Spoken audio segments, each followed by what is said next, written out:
کے ساتھ نبیوں کے ذمے ہے کہ انسانوں کو اللہ کے خزانے سمجھائیں کہ جو کچھ نظر آ رہا ہے یہ ذرہ ہے اور اللہ کے لامحدود خزانے غیب میں ہیں۔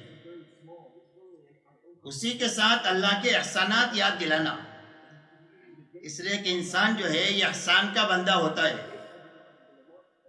تو اللہ کے احسانات یاد دلانا ہے، اس لیے کہ ہر انسان اللہ کے احسانوں کے نیچے دبا ہوا ہے۔ وَمَا بِكُم مِّن نِّعْمَةٍ فَمِنَ اللَّهِ، جو کوئی بھی چھوٹی بڑی نعمت ہمارے چاروں طرف یا ہمارے اندر ہے وہ صرف اور صرف اللہ ہی کی طرف سے ہے۔ تو اللہ کے احسانات یاد دلا کر کے ہر ایک انسان میں اللہ کی محبت پیدا کرنا، یہ سب سے پہلا نبیوں کا نہج ہے کام کا، جو انسانوں کو سمجھاتے ہیں۔ دوسری بات انسانوں سے یہ سمجھاتے ہیں کہ اتنے بڑے اللہ کی قدرت سے اور اس کے خزانے سے فائدہ اٹھانے کا راستہ صرف اللہ کے احکامات ہیں اور اللہ کا دین ہے، اس لیے حکموں پر چلنے کا نفع سمجھاتے ہیں اور بے حکمی کا نقصان سمجھاتے ہیں۔ اس لیے نبیوں کو بشیر اور نذیر بنا کر اللہ نے بھیجا ہے۔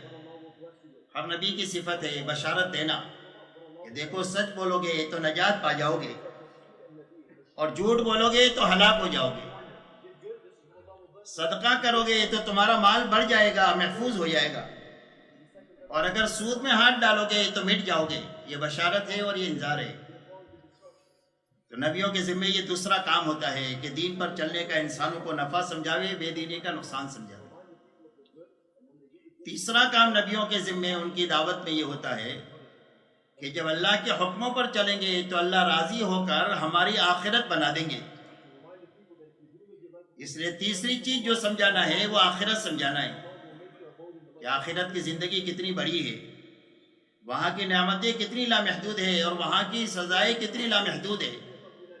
تو انسانوں کو آخرت سمجھانا اور سمجھا کر کے یہ بات سمجھانا کہ جس کی آخرت بن جائے گی اللہ اس کی دنیا بھی بنا دیں گے، اس لیے کہ دنیا جو ہے یہ آخرت کا سایہ ہے، جس کی آخرت بننا شروع ہوگی اس کی دنیا بننا بھی شروع ہو جائے گی، اس لیے کہ آخرت کے بننے پر دنیا کے بننے کا دار و مدار ہے۔ تو نبیوں کے ذمے ہے کہ یہ بنیادی تین باتیں انسانوں کو سمجھا کر اب ان کو علم بھی دے اور ان کو عمل بھی دے۔ اس لیے بے محنت کا نبیوں کا یہ طریقہ ہے۔ اب اگر کوئی بات کو قبول کرے تو اس سے کچھ مانگنا نہیں۔ ہر نبی کا اعلان ہوتا ہے ما اسألکم علیہ من اجر ان اجری الا علی رب العالمین، اور اگر کوئی بات نہ مانے بلکہ جہالت کرے، گالی دے، برا بھلا کہے، مٹی اچھالے، فطرے چس کرے، تو نبی جہالت کا جواب جہالت سے نہیں دیتے بلکہ صبر اور تحمل سے اور اخلاق سے دیتے۔ یہ نبیوں کے کام کا نہج ہے کہ کسی کے ساتھ جہالت کرنا نبی کی شان کے خلاف ہے، اس لیے نبی صبر اور تحمل کے ساتھ، اللہ کی طرف سے یہی حکم ہوتا ہے فاصبر کما صبر اولو العزم من الرسل ولا تستعجل لهم۔ اور اس محنت کے کرنے میں نبیوں کے دلوں میں جو ہوتی ہے وہ اپنی امت کے لیے خیر خواہی ہوتی ہے، یہ مزاج ہے ان کا۔ اسی لیے قرآن میں ہر نبی کے ساتھ لگا ہوا ہے انی لکم ناصح امین، کہ میں تمہارا سب سے بڑا خیر خواہ ہوں، تمہارے ماں باپ سے زیادہ میرے دل میں تمہارے لیے خیر خواہی ہے، اور میں امانت دار ہوں، تمہاری جان مال صلاحیت کو کبھی اپنے مفاد پر نہیں لگاؤں گا، تمہارے مفاد پر اور تمہارے آخرت کے بننے پر اور دین کی سربلندی پر لگواؤں گا، امانتداری کی بنیاد پر۔ اور انسانوں کے ساتھ شفقت ہوتی ہے، نرمی ہوتی ہے، عفو اور درگزر ہوتا ہے، اور ان کے لیے استغفار کرنا ہوتا ہے، اور ان کے لیے مشورے لے کر ان سے کام میں لینا اور کام میں آگے بڑھانا ہوتا ہے، یہ نبیوں کے مزاج میں ہے۔ لیکن اللہ کی سنت یہ ہے کہ جب نبیوں کا انفاق اور نبیوں کا تحمل محنت کی اس مقدار تک پہنچ جاتا ہے جو اللہ کے علم میں طے ہے، اس لیے کہ اللہ کے یہاں ہر چیز کی ایک مقدار متعین ہے کہ اتنے گھنٹے اتنے سیکنڈ میں یہ سورج اب مشرق سے مغرب تک کی مسافت طے کرے گا، یہ اللہ کی تقدیر ہے۔ بچہ 9 مہینے میں اپنی خلقت کو پوری کرے گا، یہ اللہ کی طرف سے تقدیر ہے۔ یہ درخت 4 سال میں پھل دے گا، یہ کھیتی اتنے مہینے میں تیار ہوگی، یہ اللہ کی طرف سے ساری تقدیریں ہیں۔ ایسا ہی محنت کی ایک مقدار اللہ کی یہاں متعین ہے۔ جب محنت کی یہ مقدار اس متعین تک پہنچتی ہے تو پھر اللہ اپنے حق اور حق والوں کی تائید کا ارادہ فرماتے ہیں، اور باطل والوں کی سرکوبی کا ارادہ فرماتے ہیں۔ اور جب اللہ جل شانہ ارادہ فرماتے ہیں حق کی تائید کا اور باطل کی سرکوبی کا، تو اللہ اپنی مخلوقات میں سے کسی مخلوق کو استعمال کرتے ہیں، اس لیے کہ ساری مخلوقات جو ہے یہ اللہ کے لشکری ہے۔ وَمَا يَعْلَمُ جُنُودَ رَبِّكَ إِلَّا هُوَ، کہ تیرے رب کے لشکروں کو تیرے رب کے سوا کوئی نہیں جانتا کہ انعامات کے کتنے لامحدود اسباب ہیں، اور اللہ کے یہاں پکڑنے کے کتنے لامحدود اسباب ہیں، اللہ کے سوا کوئی نہیں جانتا۔ تو اللہ جل شانہ کسی ایک مخلوق کو استعمال کرتے ہیں، جیسے قوم عاد کے لیے ہوا کو استعمال کیا،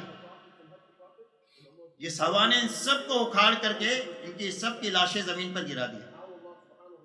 اور قوم نوح کو اجاڑنے کے لیے اللہ نے پانی کو استعمال کیا، کہ جو پانی زندگی کا سامان ہے وہ پوری قوم کے لیے موت کا سامان بن گیا۔ اور جب اللہ جل شانہ ارادہ فرما لیتے ہیں تو دنیا کی کوئی طاقت اللہ کے ارادے کے بیچ میں آ نہیں سکتی ہے، اللہ کے ارادے کو بدل نہیں سکتی ہے۔ واللہ غالب علی امرہ، اللہ اپنے فیصلے پر غالب ہے، اللہ کے فیصلے کو کوئی بدل نہیں سکتا، کوئی اس کے آڑے آ نہیں سکتا۔ یہ اللہ جل شانہ کی سنت پہلے دن سے لے کر قیامت تک کے لیے اللہ کی یہی سنت ہے۔ اللہ جل شانہ نے آخر میں جناب محمد رسول اللہ صلی اللہ علیہ وسلم کو ساری انسانیت کے لیے، پورے عالم کے لیے اور قیامت تک کے زمانے کے لیے آپ کو نبی بنا کر کے بھیجا، اور اتنا بڑے کام پر قابو پانے کے لیے آپ کو یہی 2 چیزیں دی گئی، ایک دن کا کام دیا گیا اور ایک رات کا کام دیا گیا۔ یا ایھا المدثر قم فانذر، یہ دن کا کام ہے کہ اے چادر اوڑھنے والے آپ اٹھے اور لوگوں کو اللہ کے عذاب سے ڈرائیں اور اپنے رب کی بڑائی بیان کریں کہ تمہارا پیدا کرنے والا اللہ کتنا بڑا ہے۔ اور دن کی اس محنت کے ساتھ آپ کو رات کا کام دیا گیا، یا ایھا المزمل قم اللیل الا قلیلا، اے چادر اوڑھنے والے رات کو آپ ہمارے سامنے کھڑے رہیں۔ تو ایک دن کا کام دیا گیا اور ایک رات کا کام دیا گیا، ایک دعوت کا محنت دی گئی اور ایک دعا کی طاقت آپ کو دی گئی۔ آپ اندازہ لگائیں، پہلے دن کوئی ماننے والا نہیں ہے، لیکن یہ دعوت اتنی طاقتور چیز ہے کہ صرف 23 سال کے عرصے میں پہلے دن کوئی ماننے والا نہیں ہے، اور 23 سال کے عرصے میں ایک مجمع بھی تیار ہو گیا اور ایک ماحول بھی تیار ہو گیا، اور 650 سال کا جو بگاڑ تھا وہ صرف 23 سال میں ختم ہو گیا۔ حضرت عیسیٰ علیہ السلام اور محمد صلی اللہ علیہ وسلم کے زمانے بیچ کا زمانہ 650 سال کا ہے۔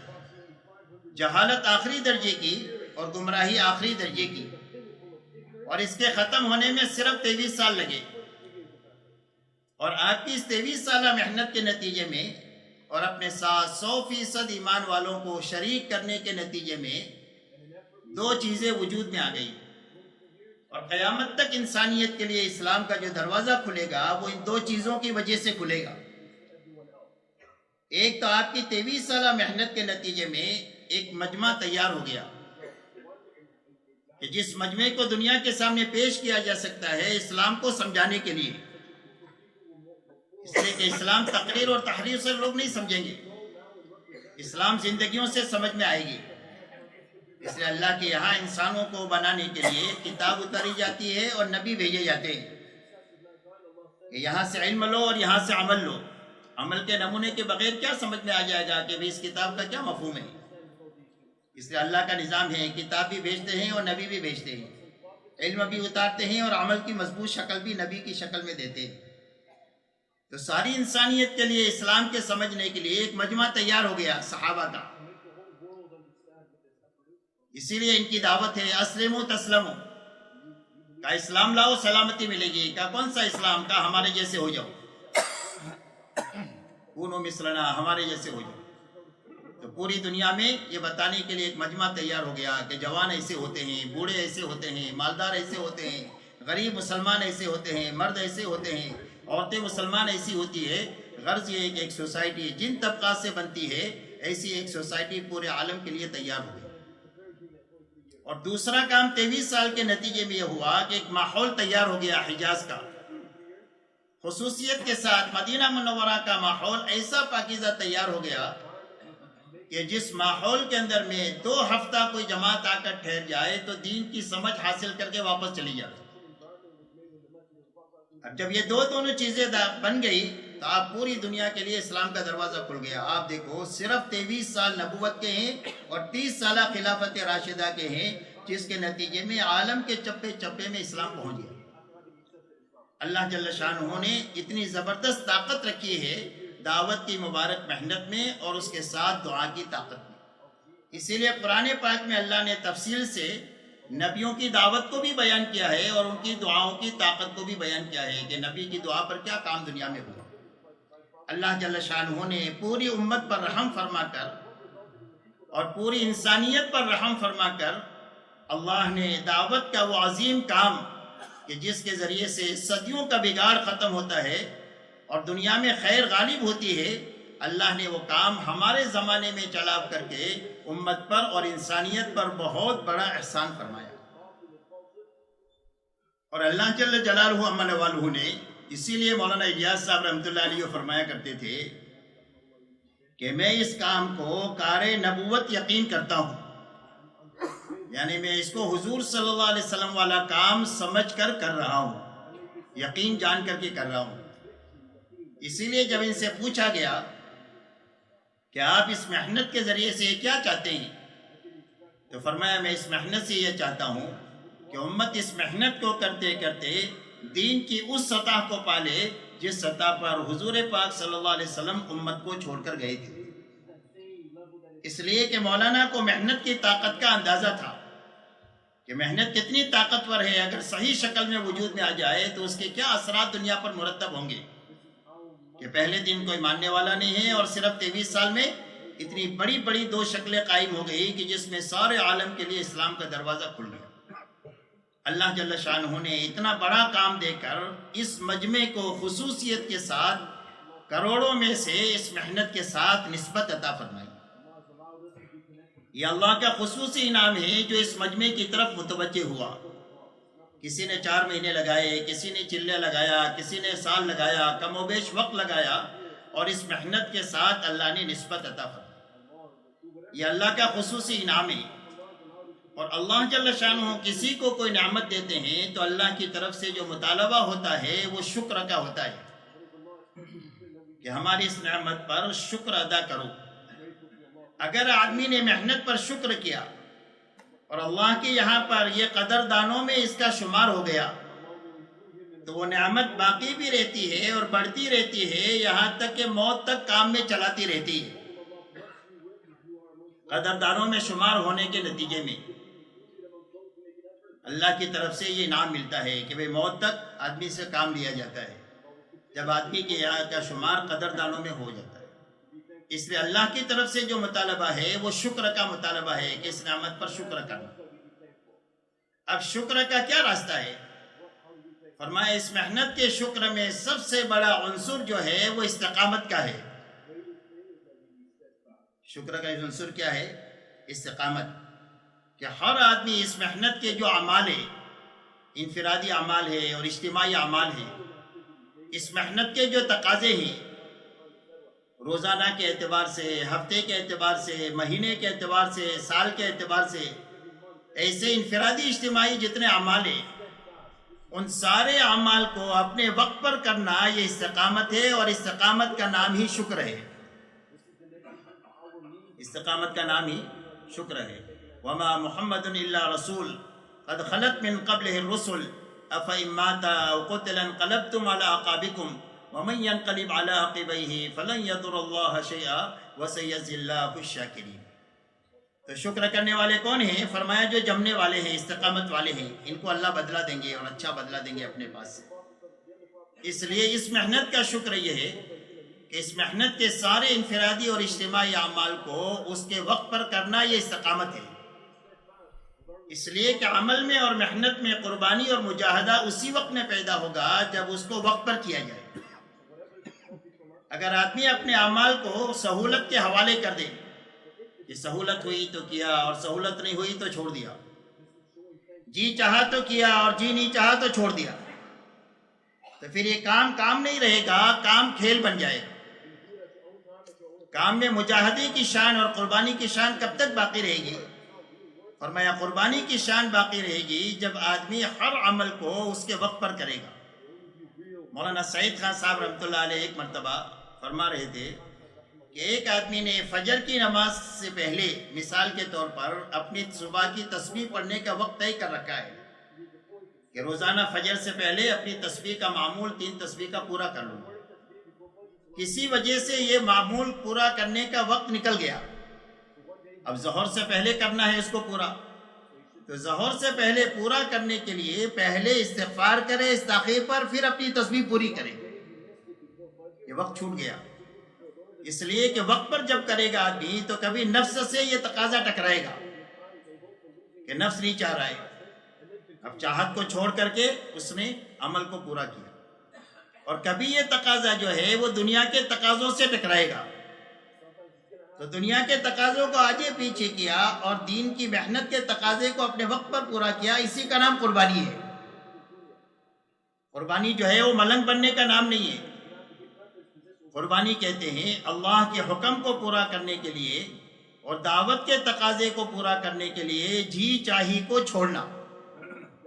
جی نہیں چاہ رہا ہے اور حکم آ گیا، جی نہیں چاہ رہا ہے اور دعوت کا تقاضا آ گیا، تو جی چاہی کو چھوڑیں گے، حکم پورا کریں گے، دعوت کے تقاضے کو پورا کریں گے۔ دین کا تقاضا آ گیا اور دعوت کا تقاضا آ گیا، اور اس سے دنیا کا کوئی تقاضا ٹکرایا ہے وقت پر، تو دنیا کے تقاضے کو پیچھے کر لیں گے، دین کے اور دعوت کے تقاضے کو اپنے وقت پر پورا کر لیں گے، اس کا نام قربانی ہے۔ اور جب اس محنت کے اعمال میں قربانی کی شان پیدا ہوگی تو اس پر اللہ کی طرف سے 4 انعامات ملیں گے، اور یہ انعامات آدمی کو پورے جذبے کے ساتھ محنت میں چلاتے رہیں گے۔ فرمایا سب سے پہلا انعام جو ملے گا وہ ہدایت میں ترقی کا ملے گا۔ فرمایا جو مجاہدہ کرتے ہیں ہم ان کو ضرور ہدایت دیں گے۔ ہر عمل میں قربانی کی شان پیدا ہوگی تو اس پر ہدایت میں ترقی ہوگی، اور جب اس محنت سے ترقی ہوگی تو طبیعت کو کام پر چلانا نہیں پڑے گی، طبیعت کام پر چلے گی۔ ابھی تو ہینٹر مار کر طبیعت کو چلانا پڑ رہا ہے، تو طبیعت کو چلانا نہیں پڑے گا بلکہ طبیعت چلے گی، بلکہ دوڑے گی۔ جب نفع دکھتا ہے تو آدمی کی طبیعت کام پر دوڑتی ہے نفع میں، تو ایسا ہی ہدایت میں روز ترقی ہوگی تو اب یہ روز کام کے تقاضوں پر اس کے لیے چلنا آسان ہو جائے گا، بلکہ اس کے لیے لذیذ ہو جائے گا۔ تو پہلا انعام ہے ہدایت میں ترقی کا۔ اور جب قربانی کی شان ہماری دین میں اور دین کی محنت میں پیدا ہوگی تو دوسرا انعام جو دیں گے وہ اللہ حلال روزی کے دروازے کھولیں گے، اور اتنا دیں گے کہ کھاوے اور کھلاوے اور ختم ہو کر کے نہ دے۔ یہ اللہ کی طرف سے دروازے کھلیں گے رزق کے۔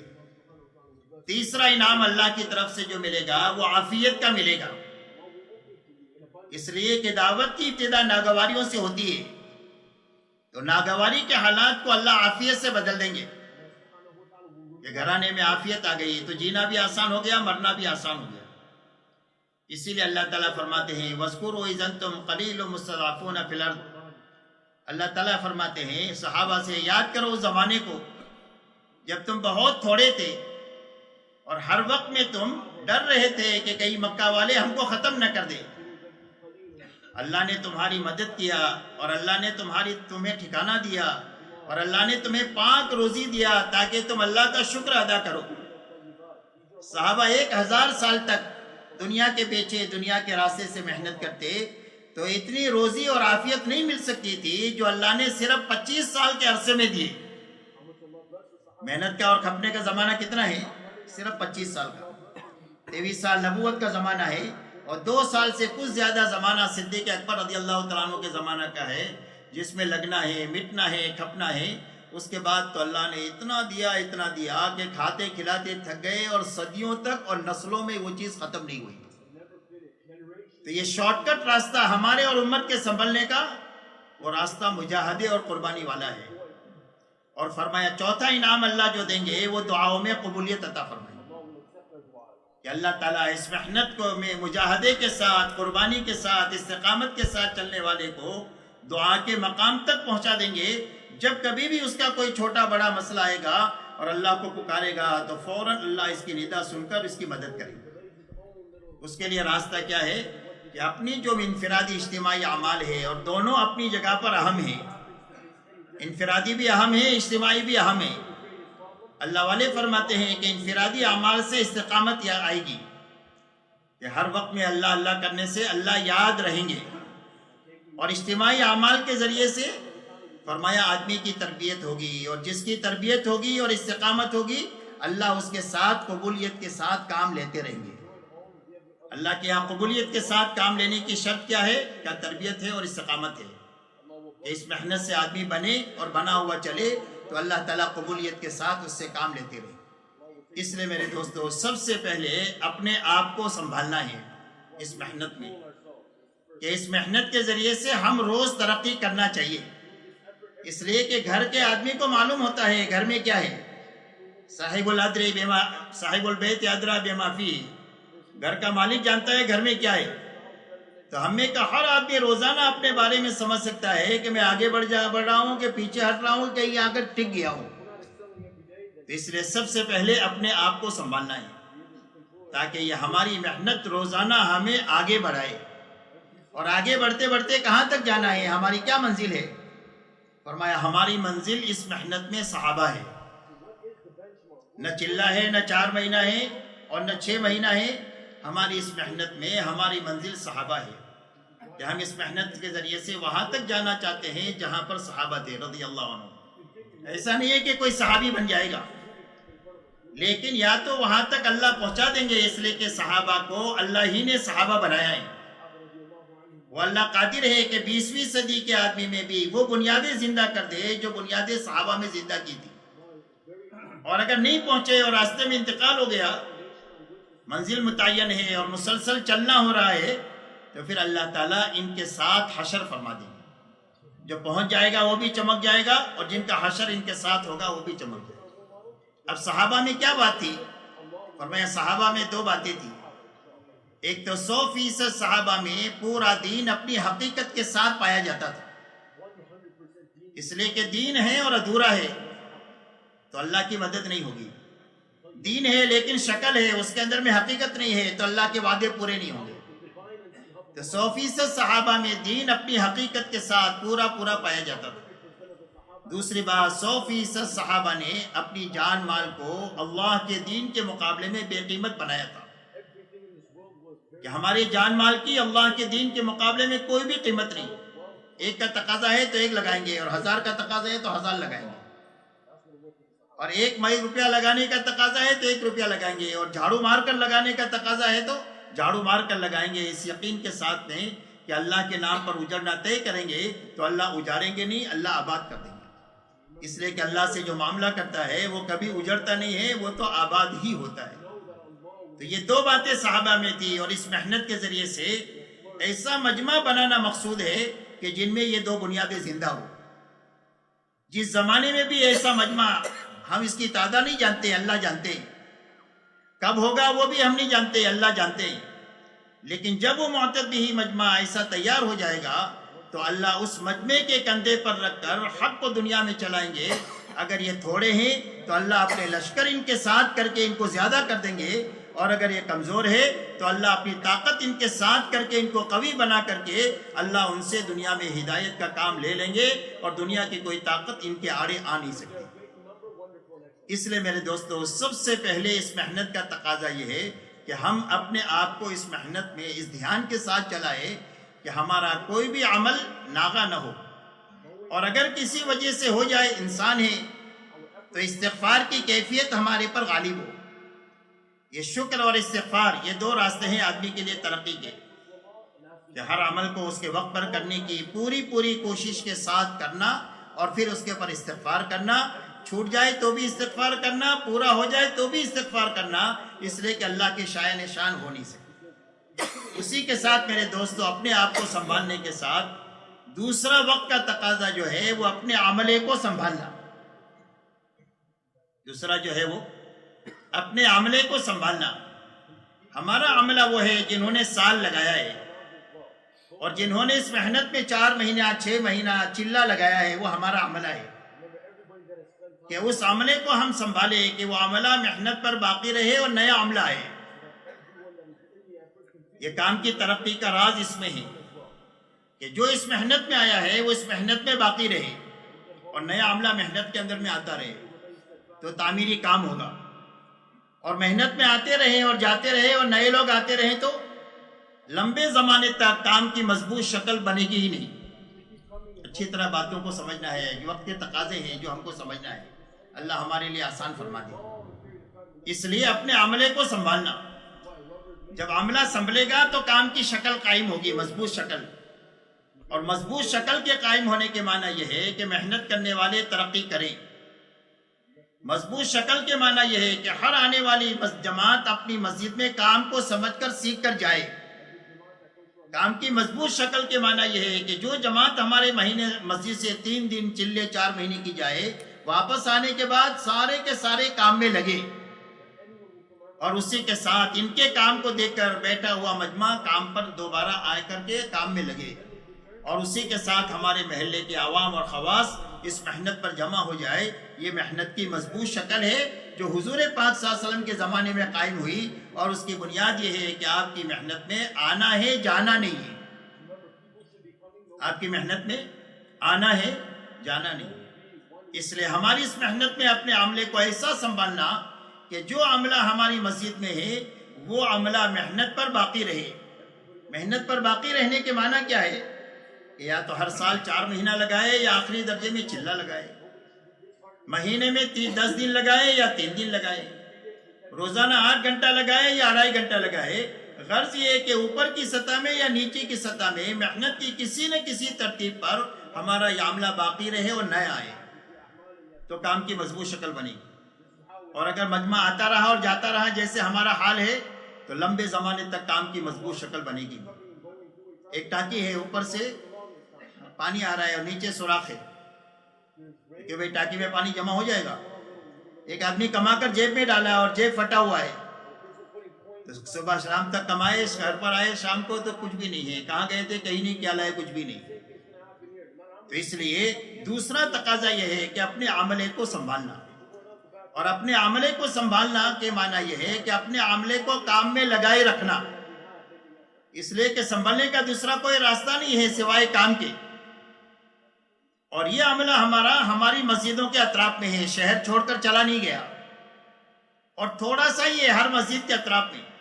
کسی مسجد کے اطراف میں 25 ہے، کسی مسجد کے اطراف میں 50 ہے، کسی مسجد کے اطراف میں 100 ہے، بس یہ زیادہ سے زیادہ 100 ہوں گے، اس سے زیادہ نہیں ہے۔ اگر ہر مسجد والا جو یہاں پر موجود ہے اپنی فکر لے کہ مجھے اپنے آپ کو سنبھالنے کے ساتھ اپنے عملے کو سنبھالنا ہے، اور ان کو سال پورا ہوتے ہوتے ان کو کام میں کسی نہ کسی درجے میں لگانا ہے، کہ روزانہ کی محنت میں یہ شریک ہو جائے، کم سے کم 3 دن لگانے والا بن جائے، اس کا سال کا چلہ لگ جائے، یا جس سطح پر ہے اس سطح سے یہ آگے بڑھ جائے۔ اگر یہ فکر یہ مجمع لے کر جائے گا تو انشاءاللہ جب آئندہ سال آپ اور ہم ملیں گے تو آپ دیکھو گے کہ آپ کا جو کام ہے جہاں ہے اس سے کئی گنا آگے بڑھا ہوا ہو۔ اس لیے اس وقت کا دوسرا تقاضا یہ ہے کہ اپنے عملے کو سنبھالنا، اور سنبھالنے کے لیے ہر عملے سے محبت کرنا، ہر ایک کے لیے دعا کرنا، ہر ایک کے ساتھ اخلاق برتنا، اور ہر ایک کو نبھاتے ہوئے اپنے ساتھ چلانا، ہر ایک کو نبھانا، اس لیے کہ ہمارا کام ہے ہر ایک کو نبھاتے ہوئے چلیں گے تو چلے گی امت، اور اگر ڈانٹ ڈپٹ کریں گے تو کوئی بھی رہے گا نہیں قریب میں، اور اگر ان کی غلطیوں پر ٹوکیں گے تو کوئی بھی نہیں رہے گا۔ اس لیے جتنا کر رہے ہیں اس کو سراہنا اور ان کو آگے بڑھانا۔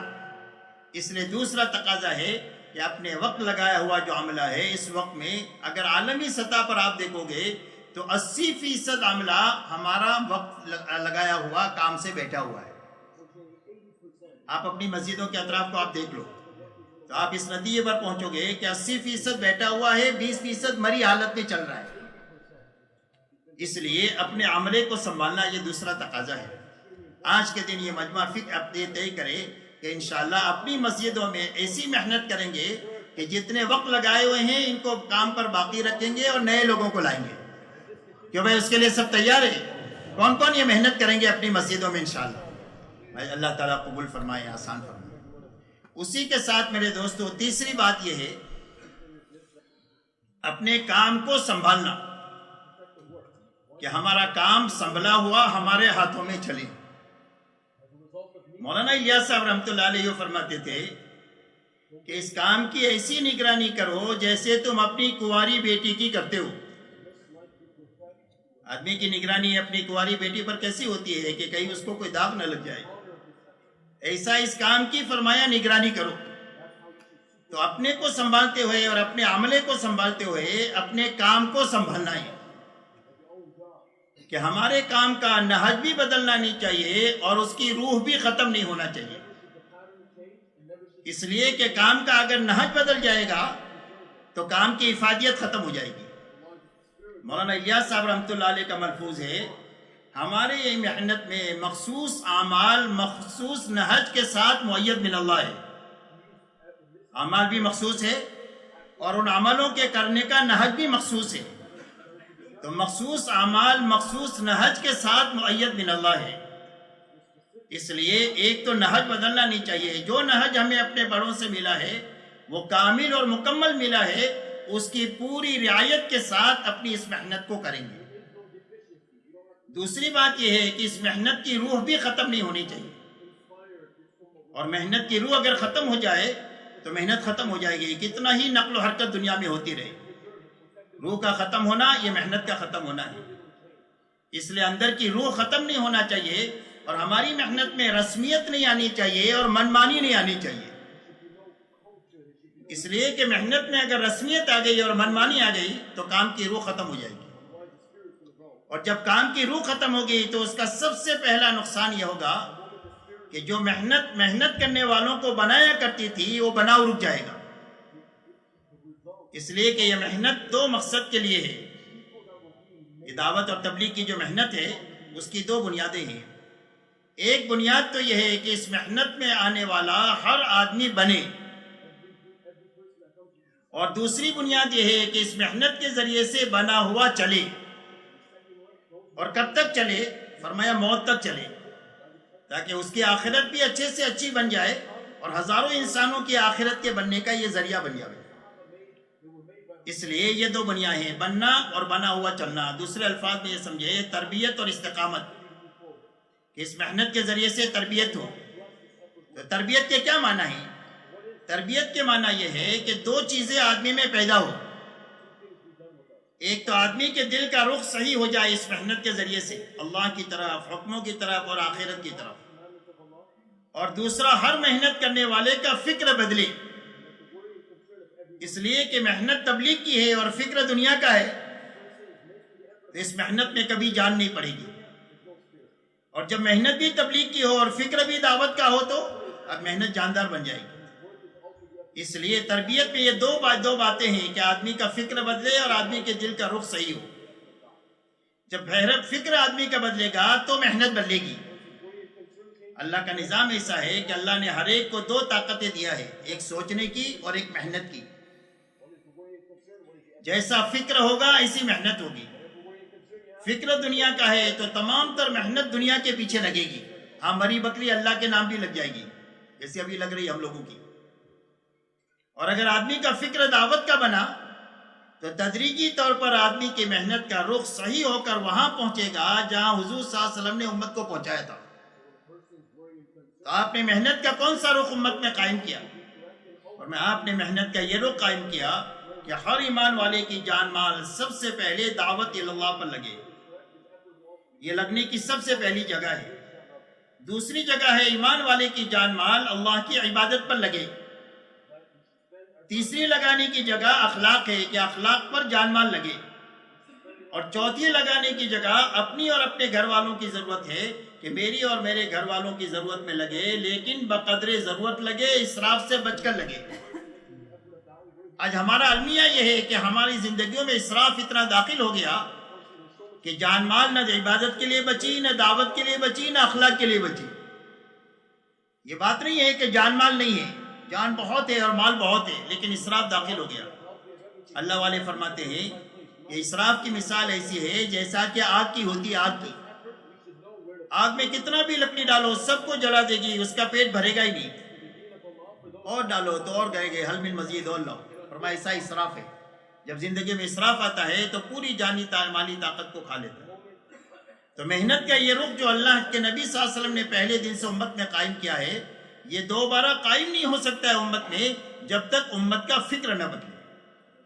اس لیے اس محنت کے ذریعے سے یہ دو بنیادیں ہیں کہ تربیت اور استقامت، یہ اسی وقت میں ہوگی جب محنت اپنے نہج پر ہوگی اور اپنے روح پر ہوگی۔ اگر اس میں رسمیت آ گئی یا اس میں منمانی آ گئی، جیسا کہ اس وقت میں بہت دیکھنے میں آ رہا ہے، تو اس کا پہلا نقصان یہ ہوگا کہ نکلنے والے بڑھ جائیں گے، بننے والے کم ہو جائیں گے۔ آج آپ دیکھو نکلنے والوں کی تعداد لاکھوں میں ہے اور بننے کی تعداد ہزاروں میں مشکل سے ہے۔ ہر ایک آدمی جائزہ لے اپنی مسجد کا کہ ہماری مسجد میں سے 3 دن کی اتنی جماعتیں نکلتی ہے، اس میں سے کتنے بن کے آتے ہیں۔ چلوں کی اتنی جماعتیں سال میں نکلتی ہے، مسجد سے، حلقے سے، شہر سے، ملک سے کتنے بنتے ہیں، تو پتہ چلے گا کہ نکلنے والوں کی تعداد لاکھوں میں ہے اور بننے کی تعداد ہزاروں میں بھی ہے۔ اس لیے میرے محترم دوستو، اپنے کام کو سنبھالنا کہ ہمارے کام کا نہج بھی نہیں بدلنا چاہیے اور ہمارے کام کی روح بھی ختم نہیں ہونا چاہیے، اس لیے کہ ہماری کامیابی کی ضمانت کام میں ہے، نہ کسی کی بیجا موافقت میں ہے، نہ کسی کی بیجا مخالفت میں ہے۔ کسی کی بیجا موافقت سے یا کسی کی بیجا مخالفت سے کسی کا بیڑا پار نہیں ہوگا۔ یاد رکھو، بیڑا پار ہونے کا واحد راستہ صرف کام ہے کہ کام صحیح ہو اور پورا ہو۔ جب محنت اسی وقت میں محنت بنے گی جب یہ صحیح بھی ہو اور پوری ہو۔ محنت کا رخ ہی صحیح نہیں ہوا تو یہ تو محنت ہی نہیں بنے گی، اور محنت صحیح ہے لیکن پوری نہیں ہوئی تو ابھی اپنی نتیجے تک پہنچے گی نہیں، اللہ کی مدد تک۔ اس لیے اب اس کام کو سنبھالنے کے لیے ہماری محنت کے 2 رخ ہیں، ایک رخ مقامی محنت ہے اور ایک رخ باہر کی نقل و حرکت ہے۔ ان دونوں محنتوں کو اس کی بنیادوں کے ساتھ کرنا، ایک تو پورا کرنا اور ایک صحیح کرنا۔ پورا کرنے کے معنی ہے کہ 2.5 گھنٹہ لگانا تو 2.5 گھنٹے پورے لگانا۔ کیا کرنا؟ 2.5 گھنٹے پورے لگانا۔ 2.5 گھنٹے کتنے منٹ کے ہوتے ہیں بھائی؟ کیوں بھائی کتنے منٹ کے؟ 150 منٹ کے۔ آج کی اس مجلس میں جو ہوا وہ تو اللہ کے سامنے معافی مانگے۔ آج کے دن کون ہے جو کہے کہ روزانہ میں 150 منٹ پورے گن کر اس محنت میں روزانہ لگاؤں گا؟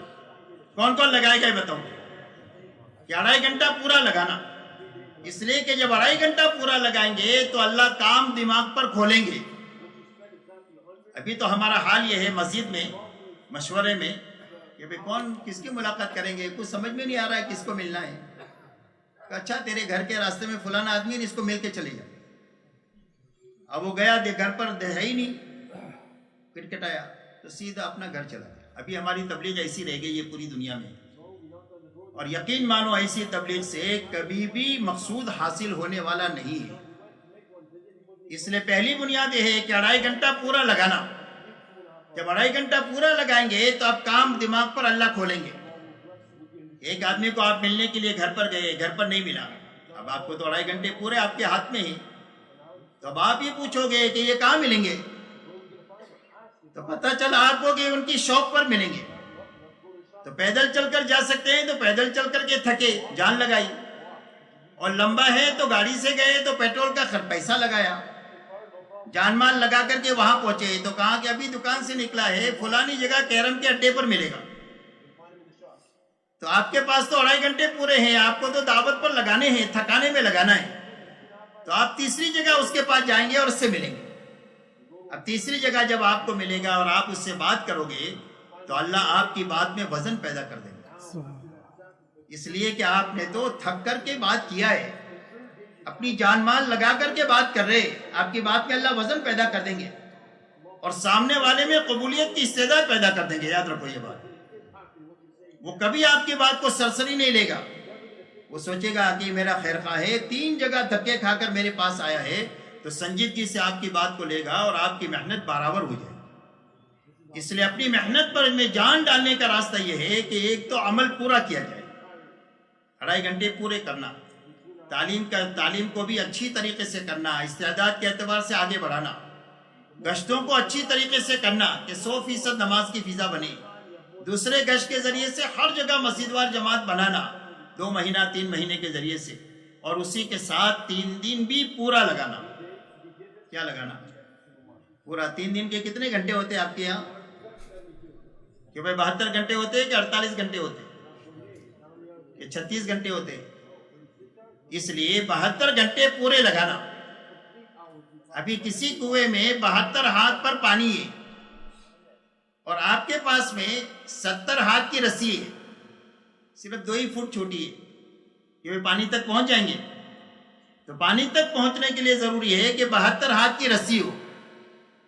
تو ایسا ہی 3 دن سے پورا نفع اٹھانے کے لیے ہم کو معلوم نہیں ہے کہ کون سے گھنٹے میں ہماری تربیت کا سامان ہے, بارش کے پہلے قطرے میں کہ بیچ کے قطرے میں کہ آخر کے قطرے میں برکت ہے, ہم کو نہیں معلوم. ایسا ہی کون سے وقت میں ہماری تربیت کا سامان ہے, ہم کو نہیں معلوم ہے. تو 72 گھنٹے پورے لگانا, یہ بنیاد ہے کہ 72 گھنٹے پورے لگانا.